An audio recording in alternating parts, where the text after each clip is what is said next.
Hello and welcome to this week's episode of the Formula WINOL podcast.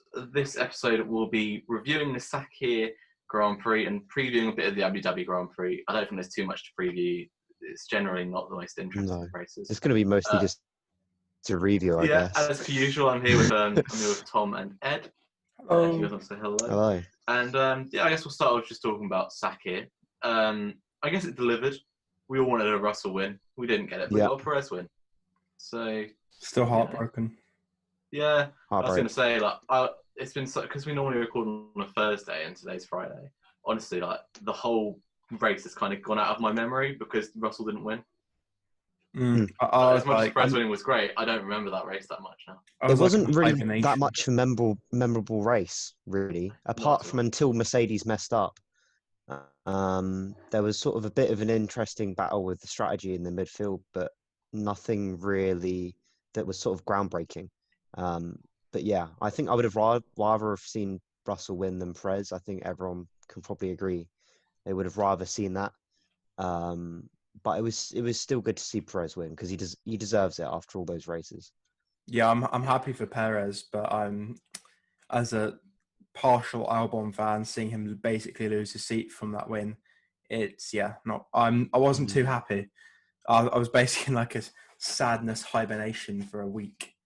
Or it's not even been a week. After I'm still sad from it. So, pain. Well, we didn't see that many car issues, which I was surprised by. No, two back-to-back no, races. there was only really the puncher. Yeah, and throughout the weekend, as we've noted, there was a few issues in FP1, but the only technical issue there was, or mechanical rival, was Leclerc the whole weekend. More or less. Yeah, that's a good point. I haven't even noticed that, to be honest. There's been more mechanical failures in this Abu Dhabi weekend than there was all of. Yeah, you're just manifesting that Hamilton engine failure. It didn't happen. We were lucky. We thought it was happening.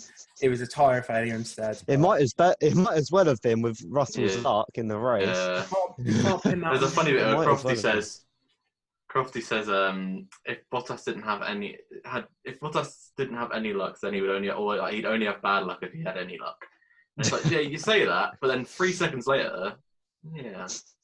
Oh no, we saw Latifi. Latifi had an oil leak as well during the race. Yeah, he retired.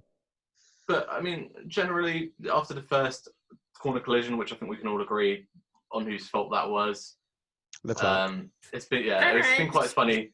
It's quite funny seeing the reaction of it and people asking Max in press conferences and him looking like he's going to headbutt people again. I'd love to see that. Typical Max.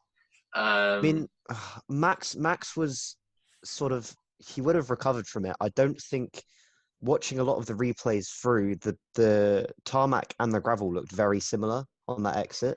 Yeah, and so my opinion of what happened is he just went off into the thinking it was tarmac and it was actually gravel and he just went off. Yeah, and he keeps on the throttle when he can tell it's gravel. Yeah. You can hear that he's still, accelerating through the gravel. And the point in that is kind of lost in me because as much as, you don't want to get stuck, at the same time he's driven into the wall. Yeah. Kind of like Carlos at Russia, but not quite as bad. I mean, you think where Perez came from, he could have easily won that race for Verstappen. Yeah, I mean, Horner said it would be his easiest race win of all time. But then again, why didn't Albon win the race? If Verstappen would have won it, so they're in the same car after all. And if Albon should be in that seat, he should have won the race.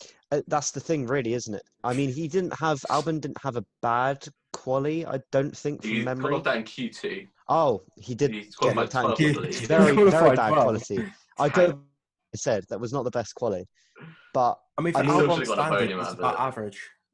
It was an average race from him. It's an average Albon race, but it shouldn't be an average Red Bull race. No.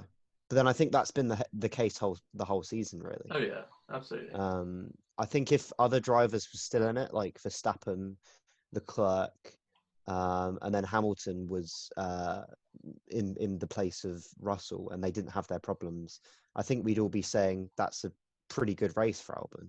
If you maybe had the two Mercs, 1 and 2, Verstappen and Leclerc still where they were in 3rd and 4th, and maybe, I don't know, Perez and P5, you'd be saying that's not a bad result for Albon.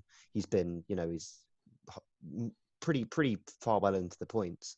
But the fact that, I'm not sure what his strategy was, but he didn't really at any point of the race seem to be making inroads.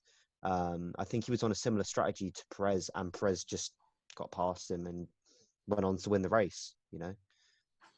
Yeah, that's pretty much all that happened. Like, the race was, I mean, it wasn't dull, but, you know, it came alive when the safety car came out for Aitken crashing.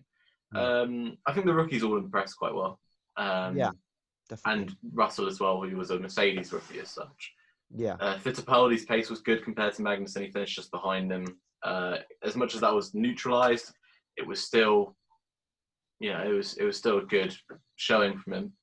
Yeah, I still would have quite liked to see Louis. I would have, yeah, he did, and I'd quite like to see Louis Delatraz on one of the races in the car. But we're not. Yeah, I think Aitken, his race obviously was overshadowed by that spin which caused the safety car, but his qualifying was actually really, really good. I mean, to be only a 10th off Latifi in your first qualify. I mean, I know Latifi is a rookie, so he's only had, you know, so many goes at it, but to still come into you know, your first F1 qualifying session and be only a 10th off your teammate, I mean, I think that's pretty solid. I don't think the team could have expected much more from him there, in my opinion. Did you guys have any particular sort of drivers of the day as such? I know George Russell got the official driver of the day. That was always going to happen. But I've got an anti-driver of the day. Oh boy. Well, it's not bad. It's just Charles Leclerc. No. When the vote, like the percentages of the vote came up, I saw Fittipaldi had like 11% of the vote, and I was like, yeah, he did a good job, but he was in like 17th almost. He didn't do anything.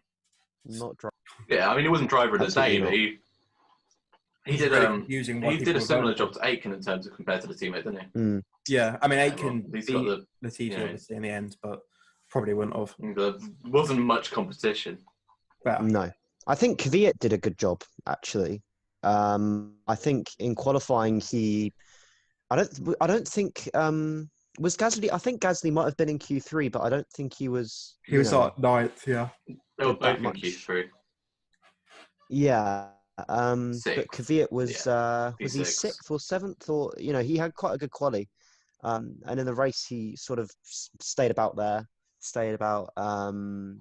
I think he finished like something like P7 behind Albon, which I think is honestly like a solid result for him. But it's just a shame that it's just come too late, really. I don't see him staying in that seat. I think it's either going to be Perez goes into that Red Bull seat and Albon goes back to AlphaTauri. They have already said Albon stays there, and they have already said that AlphaTauri is not an option, and he will be facing a season on the sidelines if he's not picked. So, which I don't think Tsunoda is going to be in the AlphaTauri because it's not going to be Marino Sato. They're the two doing the young driver test. I can't think of anyone else that would be. They've pretty much confirmed Kvyat's not going to be there. So yeah, I got the results. I think Tsunoda's ready for it now. The best thing for AlphaTauri to do would be to get bought out by someone and escape the whole Red Bull family thing, and then just take off as their own team. Just fly up the order. That would be. I'd love to see that. Because I think they have shown like real signs over the past 2 years that, you know, given a good group of investors, and you know, as you say, like if they split up from Red Bull, they certainly have the like the right personnel there, because their budget is kind of like, I mean, I'd assume it's stayed the same over the past few years, yet they've just been getting better and better year on year. So I think definitely if they were to split off, they could improve. Yeah. The absolute ideal would be if it was someone like Jaguar or Toyota, so we get some of those high-class liveries back in. I mean, even BMW after leaving BMW Formula E, quite nice. That would be amazing. Porsche F1 would be good. Yeah, that's true. Actually, Porsche would be a good one as well. Anything else you guys want to mention about Sakhir before we get on to the gossip of the week? Because it's quite a loaded week in general. I mean, the only thing that I want to remind people of is one incident during the race, which it was, I think it might have been Matt who tweeted it. Ed will be hating me for saying this. But it was, I just want to relive this one moment and forget about the rest of the race. And it was Russell going round the outside of Bottas into turn 7. And that was the Formula 2 move, wasn't it? Yeah. Yeah, because we saw that move. We totally skipped over Formula 2. We shouldn't have, because it was a really exciting weekend. It was a great I think we all wanted Ilott to win because we knew Schumacher was in the Haas, and Ilott doesn't have a seat now. See, I didn't want him to win the championship because if he wins the championship, he can't. He could being able to stay in F2 if you haven't got to drive in F2. That's what I was thinking.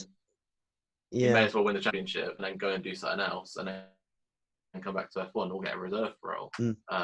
But yeah, we saw some dodgy driving as per usual from a certain member of the sport. Yeah. And we saw some great moves into that turn 7. What's become the Formula 2 or the Schumacher line. Because I think the Schumacher ran. Yeah, the Schumacher did a couple of great moves into there. Mazepin actually did do a really good move into there to overtake. I can't remember who it was, but he overtook someone into there, and then that was completely overshadowed by his defending on the next couple of laps. He was pushing people into the pit wall. He squeezed. Who was it? He squeezed someone off into the braking marker. Yeah, wasn't it? I can't remember, but I think he got penalised after the race. Yeah, he did. He got 2 5-second time penalties, and that's what Daniel Ricciardo commented on when he said, "This dude's going to be in the sport with me next year. Maybe not." Yeah. I mean, Tictum seemed very ticked off after the race. I don't think he was ever going to be happy with the result. And he was complaining that the focus wasn't on him, and it's like, well, it never was going to be because Schumacher's just won the title. But fair play to him. I think he's maturing. I think he's going to switch teams.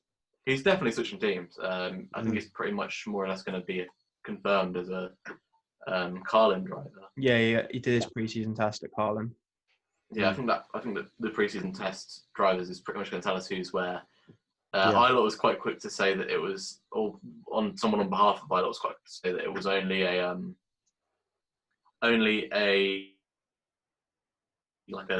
test. That's literally all it was. He was giving him some info because he's in the title battle and all that.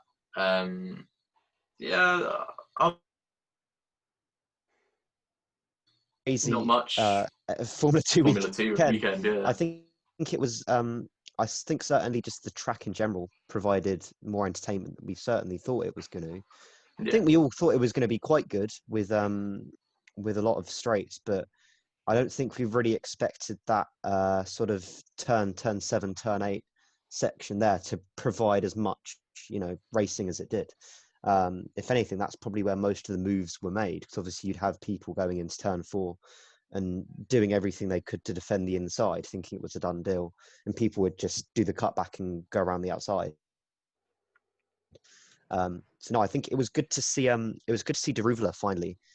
He had such a strong season in F3. Hasn't really shown his mettle this year in Formula 2, but it was good for him to finally have a good weekend. And also the other thing that I will bring to note, I only just saw this morning when I was typing up my notes. Obviously, we would, all of the focus was on Ilott and Schumacher for the championship. Tsunoda actually only ended up finishing 1 point behind Ilott. So Tsunoda almost got P2 in the championship, which would have been an incredible comeback for him to somehow clinch that, because the points gap before going into the weekend it was sort of like Schumacher and Ilott were sort of, pretty close. And then there was a huge gap back to everyone else. So it just shows what, strong weekend that he had in Sakhir. Yeah, it was a brilliant weekend for him. This is the bit we were going to put at the start of the podcast, similar to what we did with the Grosjean incident, but my apologies for that. I suppose we'll probably mark it out as a different section. Yeah. It's been a weird week for Formula 1, for the fans, for the Twitter, as it's called, the Formula 1 Twitter, with the incident revolving around Nikita Mazepin. It's another incident. It's not like there haven't been ones before. You guys got any thoughts on it? Really? No. I think it's a very touchy subject. I think that it shows it by I didn't really watch much of FP1 because I was busy, but I did sort of switch it on just as Crofty was sort of saying about the events that had happened with Mazepin. and you could tell it was a very, very touchy subject, and he was being not instructed on what to say, but he knew that there was only so much that he could say about the matter. Yeah, and I mean, it's usually good when you see that your sport, which is quite a niche sport in the general scope of things, gets into the trending on Twitter and whatnot, but not when it's for what it was for. No. It was pretty awful. And realistically, there should be an investigation. Should he lose his seat? These are all. I mean, Haas is reviewing it internally, but you don't know what they're doing. No one really knows what they're doing. Well, the FIA had a bigger response to Lewis Hamilton wearing a T-shirt. Yeah. On the grid at Mugello than it did to this, and it's kind of summed it all up, really.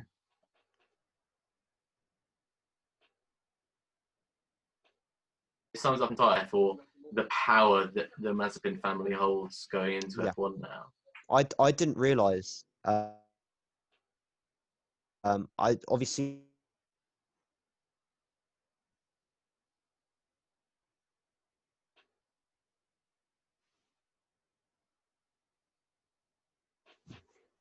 I think he's a Ogliarch or whatever. I can't get the term right. Yeah, well, but he's sort of in ties with, Putin. Oligarch, that's the one. Yeah. So I think people aren't necessarily. I mean, obviously, I think everyone can agree that what he did wasn't right, but I think everyone, and to be honest, is a bit more worried about the fact that now we've got the Russian government being able to shove their foot in the door of F1, which I think is pretty worrying in my opinion. I mean, it's the latest event in a long sequence of inappropriate action, which surely someone's got to say something about at this point. Like, it's just I mean, I think realistic. No, of course he's not going to lose his seat. Because why would he? It's already done deal. They've already sorted out the contracts. It's not even that. Like, they could tear up the contract. If FIA told them to tear up the contract, they'd have to tear up the contract. The correct thing to do would probably be to revoke his FIA license. But, we saw a fella throw a bumper, his kart bumper at another driver. Yeah. And, he was told that he'd be banned from all FIA events, or he had to just never enter one. And I think it was his dad as well, wasn't it? Because I saw the aftermath of it, where he sort of thought there was a bit of a fight that broke out. But I think it's obviously it's awful what's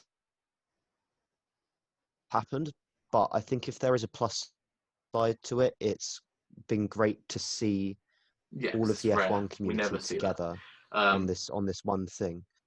Which, obviously people have their favourite drivers, don't they? And they, have their own opinions. And a lot of the time, F1 fans rarely agree on certain things. But everyone come together on this and, agree that this needs to be, sorted out in one way or another. Yeah. Well, I'm sure he'll be the next driver to get a race ban in Formula One. I'm willing to put money on that. Yeah, but definitely. Moving on to the broader gossip of the week. Abu Dhabi, we didn't know who'd be driving the Mercedes until last night or yesterday, early afternoon. I think me and I was back yesterday. Just wrapped up recording when recording the Formula Gridiron when it got announced. Russell was doing media duties without knowing. I'm sure it was a very different mindset to then have to go and get into the Williams gear, be back in the Williams on a track that the Williams just isn't going to really suit. Yeah, I mean, I think the general consensus. So obviously, everyone's happy to have Lewis back. The fact that he's recovered. Yeah, I mean, I was happy that he. I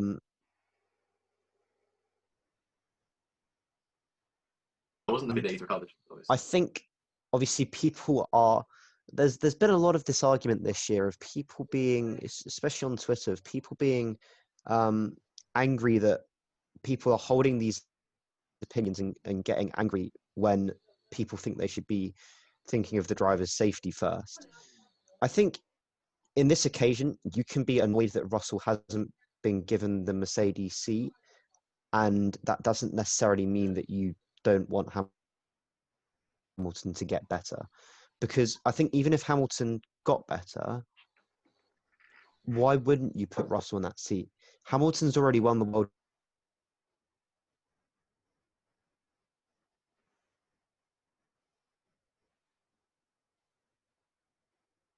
Bottas and Russell together.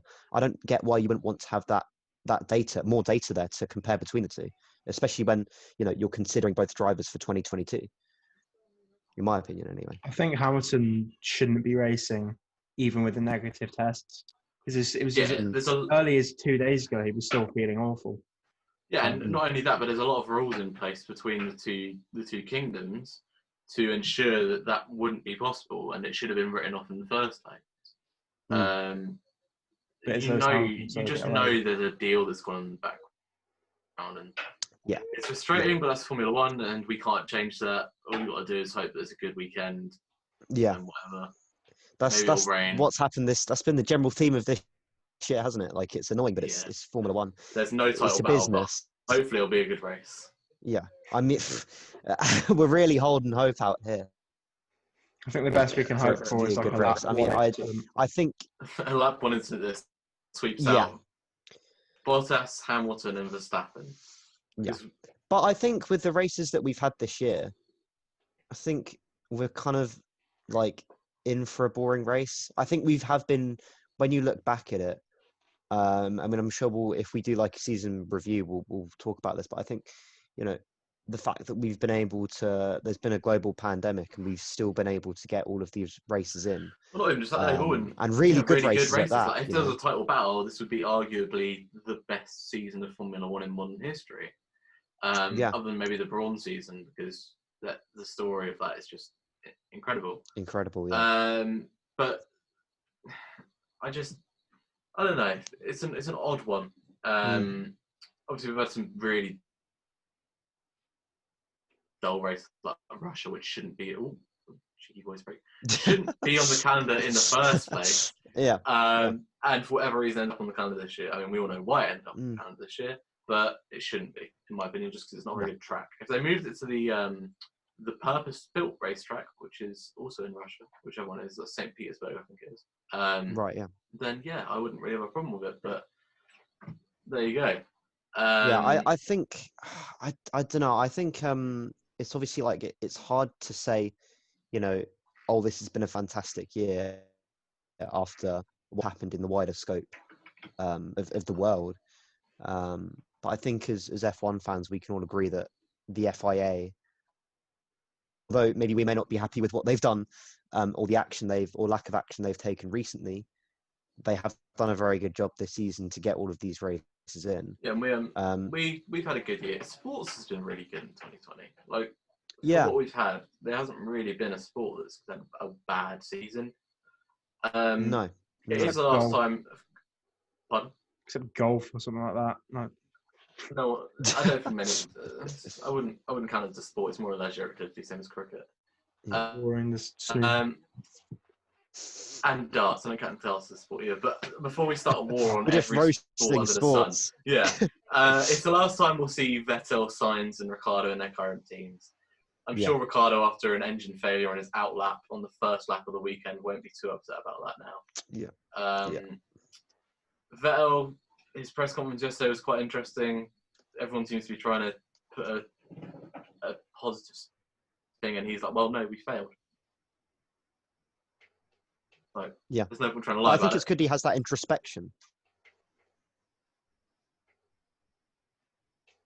We won all these races, and we did really well. When he came to Ferrari, and his goal was to win the championship. He almost did, but it didn't turn out that way. I think one really interesting thing is, will this be?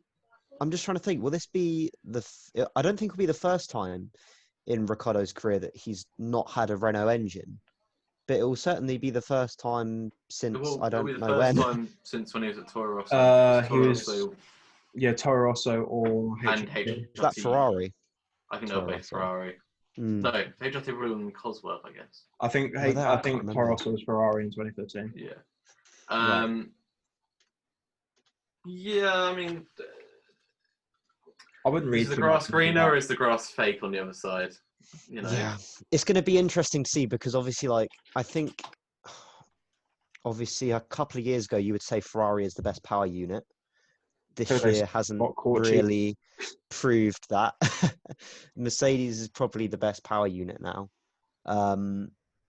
But obviously, we saw what happened with Honda and McLaren when they first sort of came in. I mean, yes, it was a new power unit, but more importantly, I think the reason why they failed is because it was you've got these two components with a lot of parts, a lot of things that can go wrong. Making them gel and having a good, connection between the two is hard. It's a hard thing to do, and so I think it will be really interesting, especially next year in that midfield fight, to sort of see how they deal with that new engine, whether they're going to be able to replicate what they've done this year, or whether they're going to fall backwards, and it will take them a while to sort of get back to where they were with that new engine. So I've just looked it up. 2012 and 2013 were both Ferrari engines. So Scuderia Toro also moved over to Renault Energy the season after Ricciardo went into Red Bull. So that's 2014 they started. And HRT ran Cosworth engines the 3 seasons they were in the sport. So yeah, this will be the first time he's ever used an engine that's not Renault, Cosworth, or Ferrari. Right. So he's pretty much used all of them apart from Honda. But yeah, I mean, I think apart from that, the only other thing that there hasn't been quite a news week this week, really, apart from the young drivers test, it hasn't been the crazy, as crazy as last week. It's already got announced. I'm really sick of the young driver test stuff now. I'm sick of seeing. I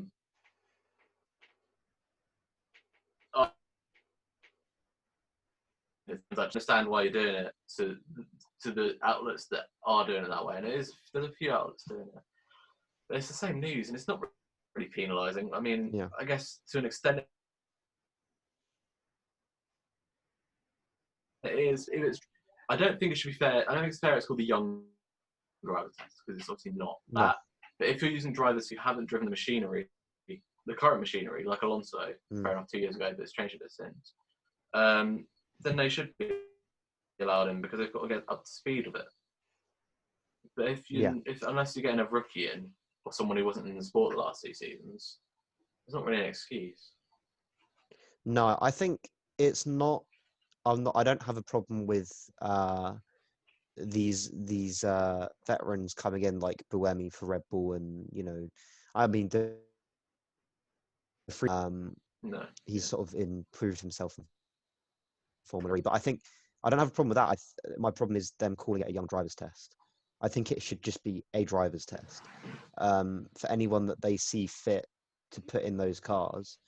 I think they should be allowed to. I think I would like to, as someone who enjoys giving people the chance. There's a lot of drivers on the grid that I would rather be replaced with young talent. Your mic. Did you intend for you to go really close to your mic then? it just must happen. It just must happen. But yeah, I think that they shouldn't be penalised for having these guys, especially when Alonso, he needs all the practice he can get. As you say, the cars have definitely changed since he last drove them. Yeah. So. What about you, Ed? You got any opinions on the young driver test and doing it? Any hot takes? No, not really. It's just like I think it should be available for anyone who needs it. It should only be Albon so that he can win. No, shut up. It should be available for anyone who needs it, and it shouldn't just be young drivers. If they want to do that, they should have a test specifically for young F1 drivers and potential F1 drivers who haven't been in F1 yet, and have a separate test for current or who have been before. But you can't keep calling it a young drivers test and be adamant it's a young driver's test when you have a 39-year-old in there just because he hasn't raced for 2 years. Yeah, that's true. Absolutely. Well, I think that's pretty much all the gossip for the week summed up. I don't think there's much we've skipped out on. We've had FP1 happen. FP1 is pretty meaningless in the long run. You know, FP2 is the only one that gives us an idea of what we're going to see in I quality. mean, you can tell when Ocon is sort of, what was he? Ocon was like P3, only wasn't he? I 1.2 just saw on seconds there. off of Verstappen. Verstappen's like a so you second can up on tell by everyone. that it's pretty. Verstappen and Bottas, Yeah. they were both a second up. 37.3 and a 37.4. And then Ocon with a 38.5. And then backwards from there, obviously. Fittipaldi with a 44.0 compared to Schumacher's 41.2. Schumacher was lol. Don't read into remember not to read into FP1. Albon was fourth though. He's amazing, best driver on the grid. Yeah, he's only behind one Renault. Don't read too much into FP1, but Fittipaldi cancelled. Albon out and Fittipaldi for the championship. Well, I mean, if we're going by that logic, Kubica was quicker than Russell, so like Kubica to Mercedes. 10 years ago. Yeah, true. What are we doing prediction wise? Oh, shall we do our usual? I don't have I them don't up have prediction myself. on myself, but I'm willing to just roll off of it. I mean, I'll just do it on the fly. I always do mine on the fly, so. Right, go on, Ed. Did we make ones for last week? I don't know if we did ones for last week. Oh, we need to do our points for last week. Didn't get that up. Oh, right. Yeah, that's what I was thinking. We'll have to just cover that at the end of the season because we can put that on the Instagram, can't we? With the we'll figure that out. Yeah. So we're just jumping into this week. Yeah, just jump on this one. Which one of you two is going to go first? I'll go first. I mean, Ed, if you and I've got nothing. Yeah. Pole, I'm going to go Bottas. Win, I'm going to go Bottas. Second, I'm going to go Verstappen. Third, Hamilton. Ooh. Fourth, Ricciardo. Ooh. And fourth, Perez. Fifth, Ricciardo. First DNF, I'm going to go Albon because, no face. 6 as well, remember, because we do 6. Oh, 6. Yeah, 6. Science. Yeah, first Albon, DNF, Albon. And my crazy prediction is someone's going to be upside down again. You're in the same spot as Hulkenberg? No, anyway. Or just the whole track? Anyway. It's a wild prediction. I don't think I need to give a call on it as well. I'm happy to allow that anywhere on the track. I feel like someone. But they have to say in the radio, "I'm hanging here like a cow." No, they don't have to say that as well. So he'd win the whole thing if they said that. 50 points. It seems when it's Hulkenberg there as well. He fills in. Oh mate, I cannot wait until we hear Bottas cross the line and say, "That is for my critics." To whom it may concern. Yeah, exactly. That one. Okay, so I guess I'll go. I'll go next. I'm gonna be the boring one this week. I've been crazy the last few. I'll probably end up still being completely wrong and scoring no points, but we'll go with it. I'm gonna go pole for Hamilton. I'm gonna go P1 Hamilton. I'm gonna go P2 Bottas. I'm gonna go. I've got faith, all right. I've got faith that Ricciardo can get P4 in the championship. I've got to, let me dream. Okay, so I'm going to go P3 Ricciardo. What a send off for Renault. I'm going to go P4. I think Verstappen's going to. I don't know. He'll probably just take someone out or DNF. Yeah. I don't know. I really want to see another Verstappen DNF. I'm not going to lie. It's just something. I just like seeing him DNF. It's weird. I like seeing him win, but I like seeing him DNF. Can you really say that? Yeah, no, but I don't say that. I don't like seeing him get hurt. There's a difference between him having a bad crash. I wouldn't want that on any driver. But I didn't cheer for the crash last week, and I didn't have any response until he kicked the tyre barrier. I just find it funny how he throws all his toys out the pram, basically. Yeah, and blames Leclerc. It's like Leclerc's fault, but yeah, it's like Dan Tickton. I almost said the wrong name, man. The Will Buxton version. Yes, yeah. Which obviously I should be supporting him as a Brit, really, but I just think his actions off the track sometimes are a bit. Actions on the track, even. Yeah, I don't want to say immature, but he sometimes needs to have a bit of a cooler head. Let's just say. I think "Cry More" is the tagline for Dan Tickton. Yeah. So I'm gonna go P4 Albon. I'm gonna go P5. I'm making this up completely on the fly. I'm gonna go P5 for Clerk. And then P6. I don't know who I want to. I honestly don't know who I want to pick for P6. I'm gonna go for Gasly. I think Gasly is gonna have a alternative strategy and somehow get into P6. May I remind you, you said you were going safe and you put Albon fourth. Yeah, it's true. As an Albon, come on, Ed. As an Albon stan, you've got to Stan. you've got to have faith. Albon's his very own baby. I said he'd retire first. It's true. You did have zero faith. He's already spun today. So you've done your top 6. Yeah. First DNF, I'll go Verstappen just because funny. And then wild prediction. I got to think of a wild prediction. I think, you know what? For the meme, I'm gonna say Bottas even after. Nah, okay, that's too weighted because that just won't happen. I was gonna say after Bottas finishing P2, we'll say that was for my critics or whatever. No, of course.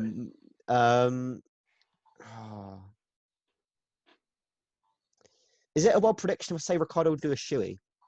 Yes. I don't know. We're in Abu Dhabi. Predicted. I kind of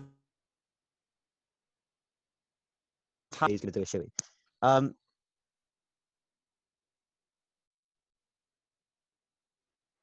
Trying to.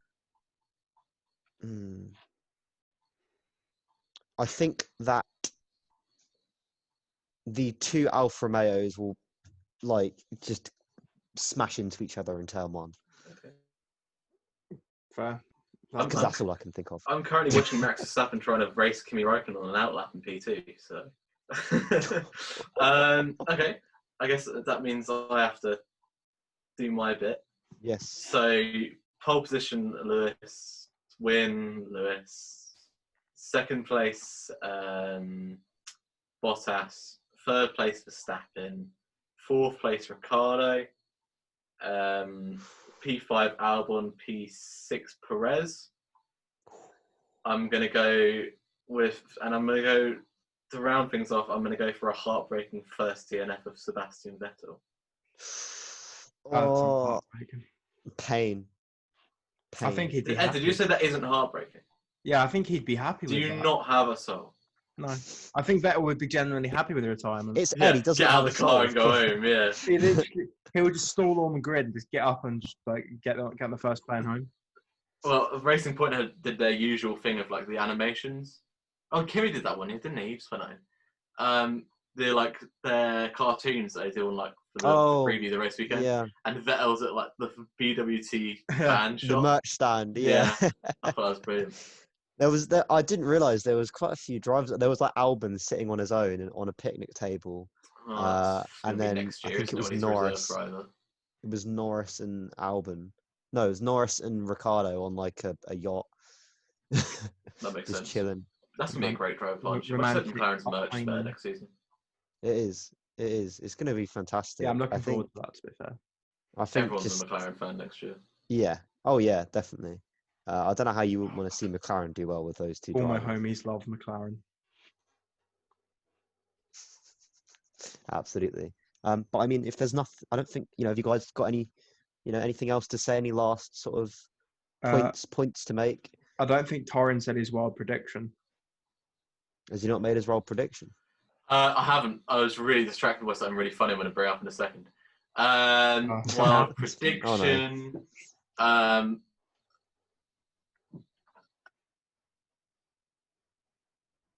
And he's going to complain that it doesn't matter because second is the first for losers or some crap like that. Is that wild?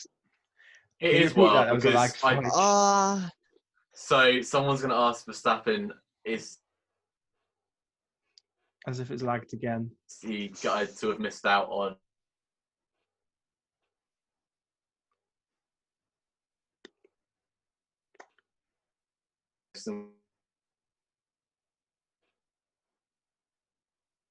My Wi-Fi is in the bin. Second on the championship. He's already said that before. Ed. I'm letting me have it. Yeah, my Wi-Fi is in the bin. Ed's not speaking, so. Yeah, I had like a 30-second lag spike again. All right, cool. So we're counting it. I hear what he says. I need to Just say that. Just say no, Say Ed. yes. Just say no. Say yes. No, it's something about Verstappen saying something. Verstappen getting asked about finishing P2 in the championship, or not finishing P2 in the championship, and having a really sassy reply to his reporter who asked it. That's just obvious. All right. Yeah. If he said he was going to headbutt, no, he's not actually going to headbutt anyone, is he? I'm going to go with I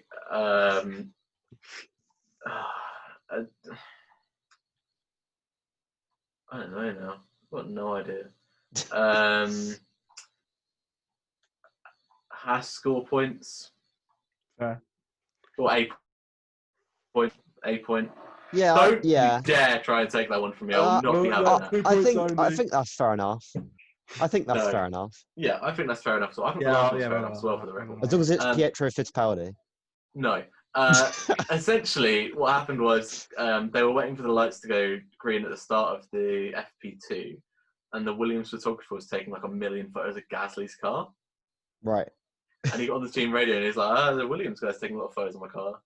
And his race engineer came on and said, don't worry about that. We'll have a new one next year. They won't have time to do anything about it.